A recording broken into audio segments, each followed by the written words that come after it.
Hey, good morning, good afternoon, good evening, depending on where and when you're listening to this.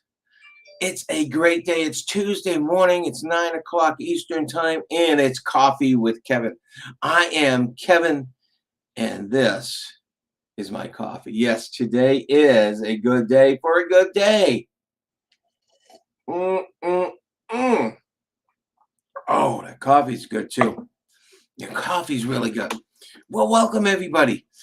I actually got on a couple minutes early, so for those of you that are getting on at 9 o'clock, I apologize. I thought I was going to have some technical difficulties like I have in the past. I was testing, but it got on, and here I am. Fantastic. How was your weekend? Happy Halloween. It was a great Halloween. Geez, I brought my grandson to a trunk or treat on Thursday, another trunk or treat on, and that was at a school, another trunk or treat on Friday. He went trick or treating with his father on Saturday, and we went trick or treating again here in Lowell on Monday. Boy, that's a lot. That's a lot. I think the only time he didn't have a costume on was Sunday, but he might have actually had it on for something. I don't remember. Anyway, it was like okay, I love Halloween. Halloween is when people let their imaginations run, and when people actually have fun with their imaginations. And it was just so cool to see all these people out here in all those costumes. There was a costume where it was an inflatable T-Rex. So you have this big inflatable thing went over the head of the person who's in it, and they got it where they can see right underneath the head. But moving around and bending down and walking was just hilarious to see. There was a bunch of different costumes like that. There's costumes where it looks like an alien or something because there are various things is holding on to you and your head you got your head sticking out and you got a false pair of legs and arms where you're actually in the costume and it's inflatable so they you got a head behind you and it looks like it's the one holding you. It's awesome. Imagination is one of the most wonderful things. Our imagination comes from not our conscious, but our subconscious. Imagination comes from our subconscious. Good morning, Brenda Martin. Hey, imagination comes from our subconscious. It is, when we're kids, we have such great imaginations, and as we grow up, we lose it a little. And for some of us, we lose it a lot. And that it's not the subconscious mind goes away, it's that your rapport, your connection with your subconscious mind goes away, and it makes it a little more difficult to do things. So you know this morning, watching a little of the news, and I don't recommend watching the news too often for most people. um, I watch it lightly, and I watch for anything that might affect me. And so that's a thing when we have this constant negative stuff coming in over and over and over again. When I'm watching the news and we're talking about the a big hike in electricity and natural gas coming in because of the war in the Ukraine with Russia. I guess that's what they're saying. And you hear all these other things, and you say, what's going on in the world? How do you go through this and not let it impact you? How do you do that? How do you go through whatever is going on in the world, which hasn't been the greatest thing, and not let it impact you? First of all, there's always going to be things going on, and the news gets it instantly. Compared to 30, 40, 50 years ago, you'd hear about things, and yes, we had television, you'd hear about it, but it's not as instantaneous as it is now. It is instantaneous. And the news stations want to get the most intense news out as quickly as possible. So you're listening to this, and you're actually reading this because you got the banner going across down the bottom. I got banner going across down the bottom. I'm going to show you that. Oh, I said it's good morning. I love that. I'm going to highlight that, Brenda. That's awesome to have. That's awesome to have. So you've got the what they're talking about, and you've got the banner down there, and you're reading all this stuff, and you're learning about all the stuff that's going on, and there's all sorts of horrific stuff. There's shootings, there's murders, there's break-ins, there's this, there's that. You don't see enough of the good stuff. You don't see enough of the good stuff. I saw some good stuff this weekend. There was a parade in Boston, an animal parade. So they're mostly dogs, and they had them all dressed up. It was awesome. It was nice. It was lighthearted. It was nice to see. It's nice to see when someone rescues animals or rescues people even. And those are really nice to take in. But we don't get enough of that. We don't get enough of that. So we have to deal with the world as it is, because there's all sorts of stuff in the world going on. There's all sorts of stuff going on in our personal lives that isn't always great. So how do you deal with what is going on in our own worlds, in the world around us? What you got to do is you got to allow it not to hit you personally. See, our subconscious mind tends to take things personally. So when something goes on, we look for the worst case, and some of us look for the worst case in such a really intense way. I had a client who gave me this word. He basically he saw it somewhere, but I've never heard it anywhere. Catastrophize. He says he catastrophizes everything, meaning he looks at it and finds the absolute worst case that can happen, even though there's the chances of it are almost nil. But our mind does that to us. Our mind does that to us. If we've got a lot of baggage, if we've got a lot of things going on in our head, that anxiety comes up. We all know what anxiety is. We all lived through the pandemic, the major years of the pandemic, because we're still in it, I guess. This is another thing on the news. They're starting to bring up the wear your mask again suggestions, because we're in flu season, because there's another virus going on that isn't COVID. And so, yeah, that brings back triggers, though, of COVID, the midst of COVID, when we all got masks, when we all were out, working remotely, when we're all the kids were out of school. That bring back triggers like that, because that wasn't happy times. That wasn't happy times.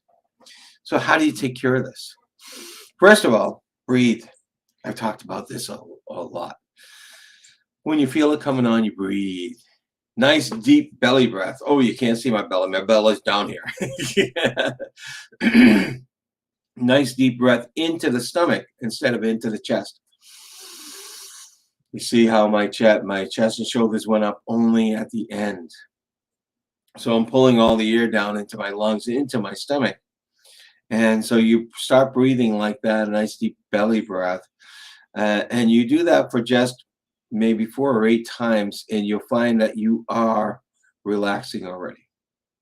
You are relaxing already. Okay, so you do that. You have some coffee. No, we'll take the coffee out of there. I'll have some coffee. You do that, you relax. And just let your eyes defocus. Let your eyes defocus. Whatever you're staring at, just let them relax and defocus. And then breathe deep breaths. You don't have to do the belly breath all the time. Breathe deep, slow breaths. And you'll find yourself releasing whatever it is that got hold of you. It's a really, really easy way to do that. The belly breaths are important. They're important because If you breathe that way, you're getting a whole lot more air down to the bottoms of your lungs. You're getting a whole lot more air, oxygen into your bloodstream, and you're actually initializing a nerve that actually slows your heart down, lowers your blood pressure. So when the anxiety comes in, you can come out of it. Anxiety, what is anxiety? It's worry. It's worry about the future. It's worry about the future, and worry is just something that, you're thinking about something that hasn't happened yet, but you're thinking about the worst case. Okay, so you're worrying about something going bad in the future. That's what anxiety is all about. It's the fear of something going wrong. And so how do you take care of that? Well, you sit and think about it. What am I really worried about? What am I really afraid of?